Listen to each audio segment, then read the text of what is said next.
Yeah, Browns yeah, have all yeah. these flaws in the world. We wouldn't be talking about Joe Woods. If Deshaun was playing, we would be talking about 5-0, 6-0, talking about we're gonna win the Super Bowl, and just be glossing over all these flaws that we have right now. But what Jacoby Brissett being in there makes unavoidable is your flaws. And maybe that's a good thing for this team in the long run, right? Because again, if they were 5-0, we'd be ignoring all this shit, right? We wouldn't be talking about Jordan Elliott and all this. We would be ignoring it. We'd be like, well, they're good enough to win. Now Yep. that like we're in a position where we can't just be elevated over it, we're forced to address those problems before Deshaun Watson ever steps on the field. And I think ultimately that's going to make for a better team in the long run and hopefully make for a better offseason because now we have proof this stuff can cost you games.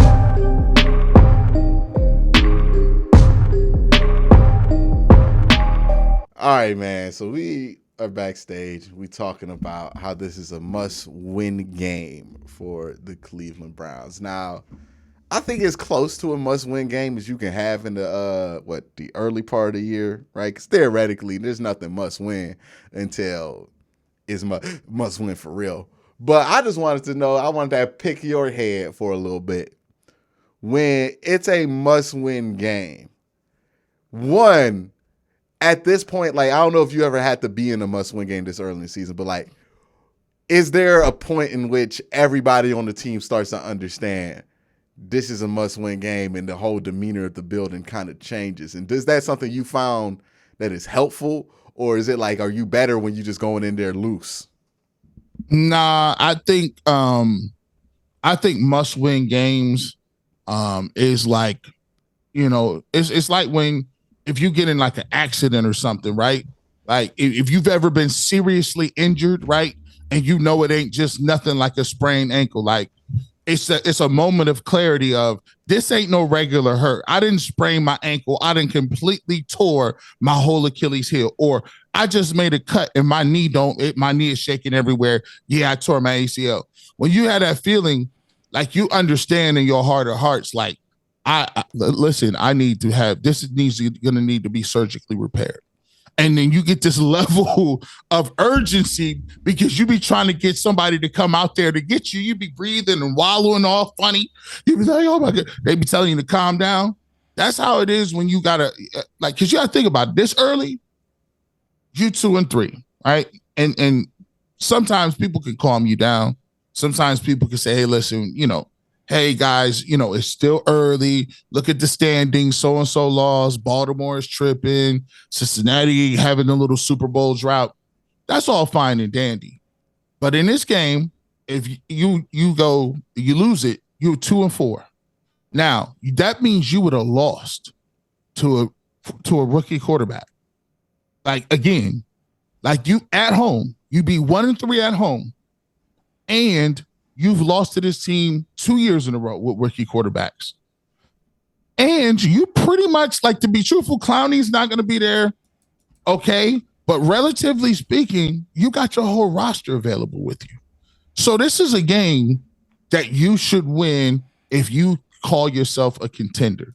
If you want to even be known in the mix, right? And think of yourself like that, you have to win this game, because if you lose this game, what does that tell you about the Browns? It tells you that, they can't beat the bad teams. Hey, the Jets, we lose, Falcons, they're not a great team. We lose that game. At least if they win, or at least if they win the game and they can at least get to 3-3, you can rationalize it and say, well, look, we've been here to play ugly, but we got to win. We're 3-3, and we're one more game closer to getting Deshaun Watson back. So we got a shot. But if you lose, I would say though, like, I get that, but also it's like Mac Jones might play. He's questionable for this week, so yeah, either way, same principle stands. It's not like he's playing well, but they got Gianna. They got a bunch of dudes questionable. They're probably all gonna play. But one of the things I'll say is we kind of knew coming into this year though that this was going to be an average team until Deshaun Watson played for him though. Like maybe the hope was, hey, the defense could take you over. That clearly did not happen. And if that wasn't going to happen, then we kind of knew that this was an average team. And I think this is what they've been through the first 5 weeks. It's a pretty average team. This is a football team that can beat anybody. They can also lose to anybody, right? And I think that's exactly what they've been. The games where the defense decides to play I mean, not even average, but like almost historically below average on some drives, then yeah, it's going to be tough for you to win, but they've been right in it. Like, I just think this has been an average team. And then maybe Deshaun comes back, and if the defense is serviceable by that point, you got something. Maybe you don't. But I don't know. At this point, the way things have shaken out, I feel like it's kind of clear that they are what we thought they were before this, which was, hey, maybe they can go 500 in this stretch. It's kind of what they have proven themselves to be. I mean, the Jets, to give them credit, they're 3-2, right? They're not a losing team. The Falcons, they're just like us. They've been in every game they've been in, and the record kind of reflects that. They're like 2 wins or 3 wins or something like that. So, I feel like this team is exactly who people said they are before they got I mean, like, some people didn't even think they were going to be average. I think they're just a very average team. You bring up a great point. Because when they asked me on our Ultimate Cleveland Sports Show, they say, yo, what do you think that the record will be when Deshaun Watson gets there? And everybody on the panel was unanimous. They had either 5-6 or 6-5. And even I had 6-5. I think that's human nature. What human nature does to you is you put the record out there, but actually when you start watching the games and you find that you are actually winning these games and you're dominating for the most part, that puts your mind in a different state of mind, because it's like, yeah, we could chalk up these wins and losses when we ain't watching them, but when we in the game and you see it and it's in real time, and you like, all we need is these little routine plays to win. That's why people get, because 6-5 is cool, but you don't know which 5 games and how bad they look in those 5 games. Mm-hmm. That's not privy. So that's what I always say. It's always the ride. We play these scheduled games and we be fine with this, but everybody's fine until we get on the ride, right? Yep. Everybody's okay with 500 until you get on the ride and you realize going 500 in the NFL means you could have been 4 wins. You could have been 10. That's what average is in the NFL, right? And I think when we think of average, we think of it in like a college football sense. We don't really we're not used to being an average NFL team, because for the most part, the Browns have been a horrible or a mediocre NFL team, right? So when we think of average, we think of like Wisconsin is an average college football team, right? But they actually are like 8-2 most years or something. Yeah, like that, 9-3. 9-3. You know what I mean? Like, that's what we think. We think average is like, okay, we play very middle of the line football. When in the NFL, average is some days you great, some days you ain't.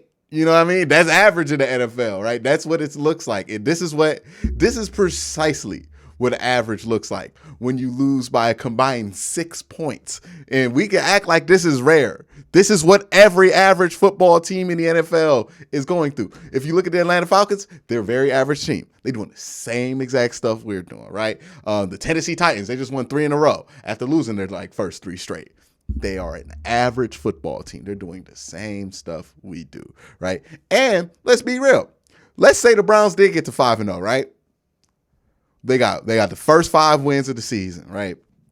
And let's say they got this 6-0 and they beat New England, theoretically, right? Right. We ain't going to be happy with that if we lost to Baltimore, Cincinnati, bye week, Miami, Buffalo, and the Tampa Bay Buccaneers all in a row to get to 6-5. Could you imagine how on fire people would be? Like, people would be on fire. It's the way you get there, right? People would want Stefanski more fired by the time that Deshaun gets there than if he just did what he's doing right now, and people already still are mad at him. So that's why I say 6-5 is an easy thing to predict.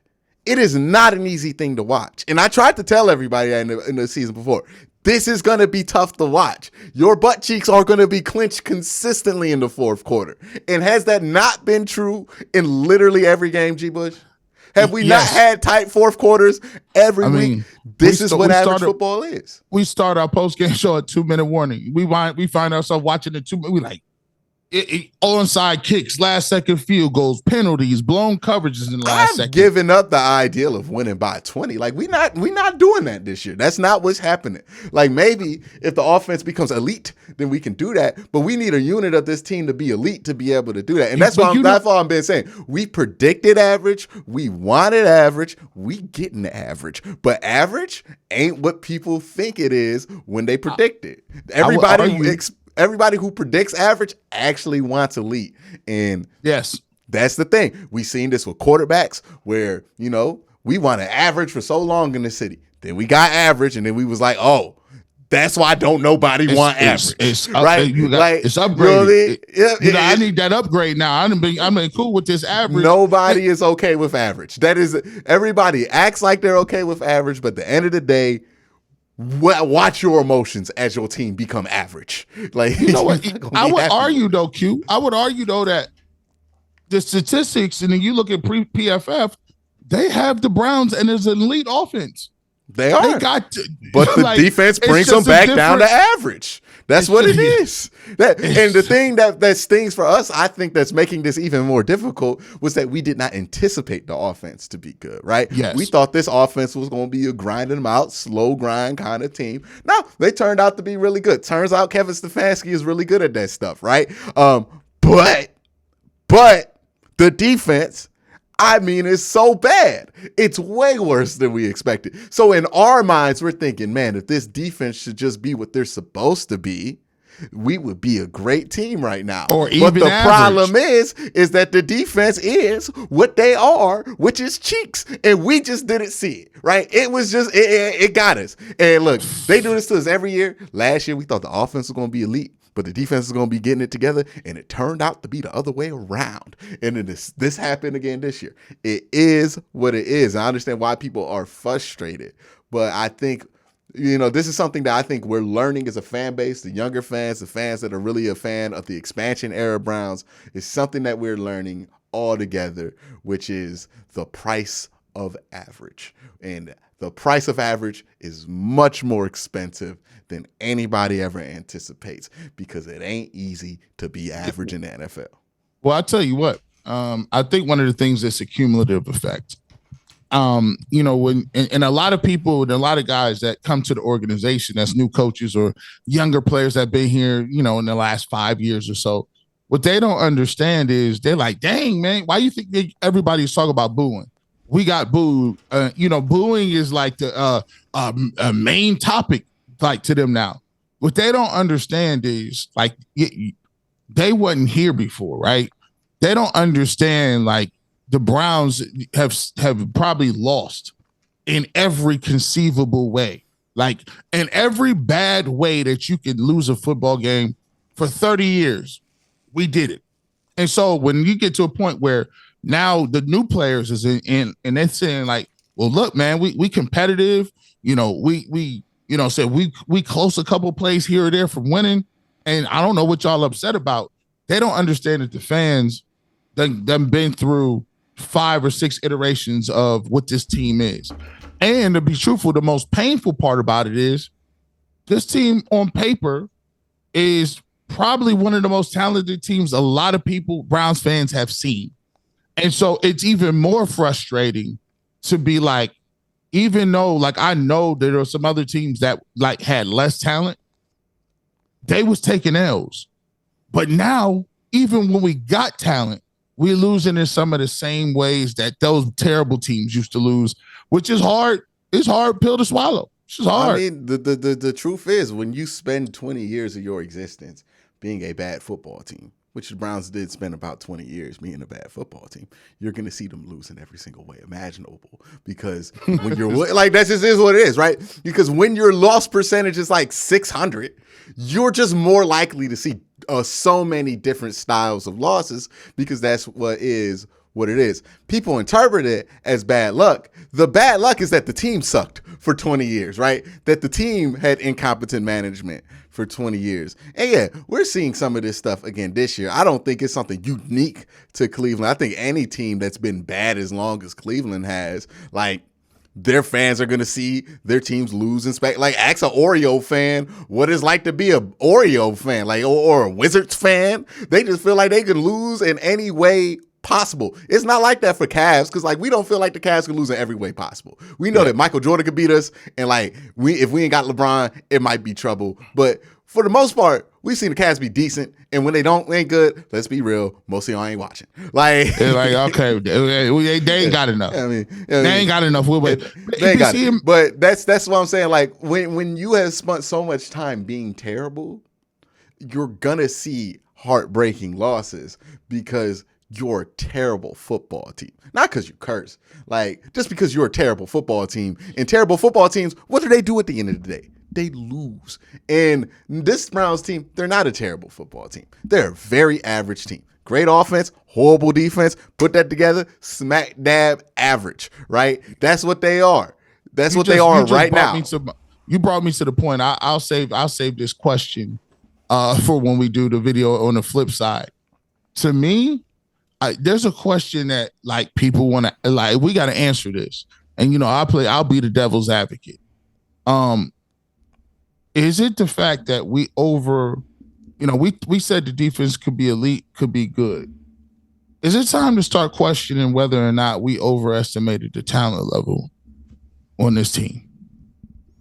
I think it comes a question with some of these players, how talented they are, how well these pieces put together. Yeah.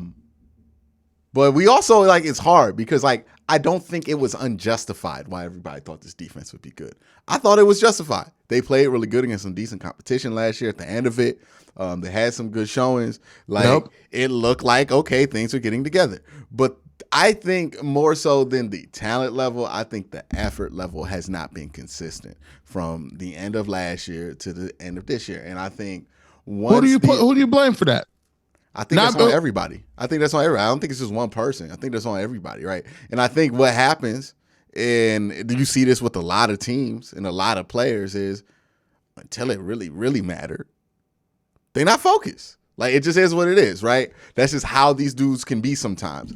And it's great if you can have all those players. I know we like to talk about the old school players that used to always be like that and whatever. Fact is, we only remember the ones that were that good. So, of course, everybody seemed that good back in the day. But everybody done played with dudes who, they really not on until the fourth quarter. And that's just what it is. Now, we just be blown apart in the fourth quarter. But I think once this is like later in the year, once Deshaun's here and they're in that weird situation where it's like Deshaun's not here, but we waiting on him kind of a deal. I just think they lost a little bit of focus. And now they're trying to fix so many mistakes that they have dominoed on top of each other that they keep creating more problems on top of each other. So it's a mess defensively. We can keep saying they top 5 talented, but they gotta talent only means so much on defense, right? The Cincinnati Bengals got a top 5 defense right now, and Cheeto Uzie is their best corner? You know what I mean? Like talent matters, but at some point you have to play well together, and that's what makes an elite defense. And sometimes your playmakers or your stars have to say, "Well, I know it ain't on the sheet, and I know but I got to make a play because our team needs to make a play." And I always go back to Aaron Donald. I always go back to Aaron Donald in the Super Bowl. That wasn't looking too good until Aaron Donald was like, you know what? Let me go ahead and just sack you and not even give you an opportunity. But to their credit, I have to give the Browns defense some credit here. Because last week, 4th and 2, 3rd and 2, 3rd and short, 4th and short. It's a very good short down team. They got off the field. They forced 3 field goals in the red zone within the 5-yard line. They aren't going to be a great defense. But, they aren't going to be a great defense. A lot of people, that's hard for a lot of cats to swallow. Because they aren't going to be a great defense. All they see is, we have Myles Garrett, we have Denzel Ward, We have high draft picks everywhere. And this is why we don't need to get Ndamukong Suh, because then people start adding his name like he's still good. Right. We aren't going to be a good defense. That's been proven. We just don't play well enough together on a consistent basis enough to just get a bunch of 3-and-outs. This is not what this defense is. And I don't expect it to get there at any point in the season. But to their credit, they made the plays to put the Browns offense in a position to win that game. Straight up. Yeah. The Browns offense had a great opportunity to win that game. They kind of fumbled around, but they still got in the field goal range. K. York missed the kick. We all know how that goes. Even the week before that against the Falcons, yeah, they gave up that one big drive, but Jacoby Brissett had a drive because they got the Falcons off the field in a 3-and-out before the 2-minute warning, and the offense did nothing with it, right? This is, to me, what this demonstrates more to me is the importance of having a franchise quarterback, because in those small moments offensively is where you get let down, right? When Jacoby is put in that moment where, all right, this is where we need franchise guy to be franchise guy. He's not franchise guy. He is good for the franchise guy, but he's not franchise guy. And when he's put in those positions, he tends to fold because that's not who he's supposed to be.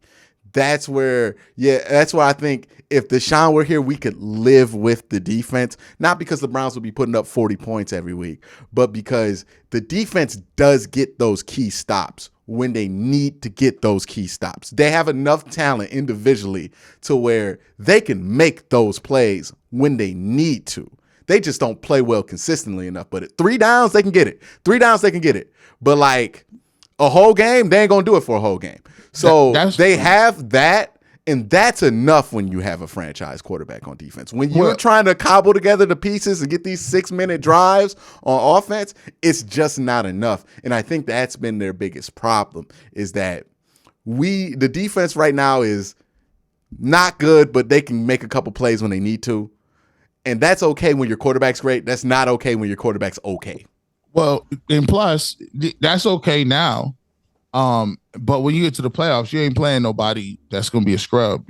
They ain't going to be like you playing all franchise quarterbacks. Like you playing all of them. Even then, though, if your defense can make plays at the end of the day, you can still survive and you can get it to like the last minute, and then it's a chance there, right? You would feel much better if you had a great defense, but most teams that win the Super Bowl don't have great defenses. They just have a defense that's serviceable with a couple of playmakers who can step up and make a play if need be. And that's what you really need, unless your quarterback is like Matt Stafford or something like that. The problem is now, okay, if you want to say, okay, we'll play bend but don't break or whatever the case may be. But if you're giving up 150, 160 yards in a game, you're not going to win no games. Like, because you're going to have to do something. Like everything is predicated on stopping the run. You can't, like, because now, to be truthful, I feel like people could do either or in the Browns. They can throw the ball if they want or run the ball. Now the rush offense, rush defense at this point is, I mean, it's as bad as I've seen. Yeah, like, and look, let's be real though. They're not going to be that bad the whole year. Nobody's that bad the whole year. I would be surprised if a team is that bad the whole year. Like that's why I'm looking at this game. Stretches. Like they're not going to be that bad the whole year. Nobody, like if they are, then everybody deserves to get fired on that side of the ball. But like, because that would be something historic. But they're usually not going to be that bad the whole year. But to my point, like we've been talking about the Chiefs having a bad run defense for a while. The Bills had one up until this year. Like you can win with a bad run defense. You can win with a bad defense. You can really do it. It's just, that's why having the quarterback is important, because it allows you to make up for the flaws. And that's my point. It's like Browns have all these flaws in the world. We wouldn't be talking about Joe Woods. If Deshaun was playing, we would be talking about 5-0, 6-0, talking about we're going to win the Super Bowl, and just be glossing over all these flaws that we have right now. But what Jacoby Brissett being in there makes unavoidable is your flaws. And maybe that's a good thing for this team in the long run, right? Because again, if they were 5-0, we'd be ignoring all this shit, right? We would be talking about Jordan Elliott and all this. We would be ignoring it. We'd be like, well, they're good enough to win. Now that like we're in a position where we can't just be elevated over it, we're forced to address those problems before Deshaun Watson ever steps on the field. And I think ultimately that's going to make for a better team in the long run and hopefully make for a better offseason, because now we have proof this stuff can cost you games. Obviously not when Deshaun's in the game, it probably won't, but now you know, hey, when it gets real tight, real margin-y football, this is where we're going to lose in the margins if we're not careful. So we need to get better in these spots. So I think ultimately, while this is frustrating to watch, while it's hard to glean a positive out of giving up 200 yards back-to-back weeks, like it's not fun to watch. I'm not trying to tell you it is, but ultimately this is something that needed to happen because, we've been talking about it. Defensive tackle solutions been duct taped for 2-3 years. We've been just duct taping along 1-year deals, having both starters on the line on 1-year deals, right? Because none of the young guys are working out here. Well, now we know, okay, that got to be fixed. There's no ifs, ands, or buts about it. None. We got to fix that. We got to stop putting these duct tape solutions in the front seven. We got to have more permanent solutions down there or we're going to be in trouble. So, I don't usually say this, but that might be a blessing in disguise for us that we living through this right now. Because imagine, like, if we were 5-0, look, one of the best spin masters of all time. Straight up, though. If you're feeling bad about yourself, just come on here and get with Quincy. He'll build you up. He give you that self-esteem and everything. You leave the call being like, you know what? I did just get laid off, but it's all good, man. It's all good. It was a blessing in disguise. Hey, look, if I never learned how to clear a hurdle, I wouldn't be sitting here today. This is all I'm saying. You can call it spinning. I'm telling you how to clear hurdles right now. You know what I mean? You can't clear a hurdle when your head down. That's all I'm saying. Young people at home, if you feel me, that's an old head say. You can't clear a hurdle with your head down. All right, but you see my point though. If we were 5-0, how mad at Joe Woods would we really be when we are in first place by like 3 games? 5-0, I've been on Joe Woods feeling great. You know what I mean? Like we really wouldn't have the energy to do it because we'd be spending all this energy talking about Super Bowl. And you put a flashlight. You put a flashlight in an area. You know when your mom tell you to clean your bed. And you just throw everything under the bed. She like, I know. Listen, we see the clothes hanging out of the bed. Get that out and clean it up. It's one of them things like it's like when your parents get and my parents got divorced. Well, it's like if your parents get divorced and then all of a sudden your mama ain't living with your dad no more, and then you see them roaches at your dad's house because he don't know how to. Your mama covering up a lot of mistakes that's going on right there, right? Like all of a sudden, a lot of deficiencies that your dad had when it came to housekeeping, you are starting to learn about, right? And that's what's happening right now. It's like, okay, now we know this is a problem. That's why we know why you got nothing but plastic cups up in there, right? Like, you know what I mean? This is what we're learning now. It's like, dishwashing detergent. Before we start the marriage of the Deshaun Watson era, now we know, all right, we got roaches here, and here. These need to be fixed probably before we go into the new house, which we're going to go into next year, right? When we get the full year of Deshaun. So that's all I'm saying is like, okay, but look, this year it's not great that they had these problems. I would love if they fixed this stuff in the offseason, obviously, like everybody else. But if you're going to have these problems, it's good that you have them now because it's infinitely more important what this team does in December. Regardless of if they're in a position to win in the postseason or get in the postseason or not, it's infinitely more important what they do in December. It's infinitely more important what they do next year, in next season, because that's what they fully invested in. $230 million guaranteed. What happens right now? It sucks. It's not fun. A prelude. But ultimately, it's a footnote. Straight up, it's a footnote. In 10 years, if this Deshaun Watson thing either works out or not, this is a footnote era in Cleveland. This is one of those things. Remember when Charlie Fry? Like, this is not going to be something that we remember in any kind of significant way. Well, so listen, that's my whole point on it. But I think it's about time that we head to part 2 of this, G. Lead us away.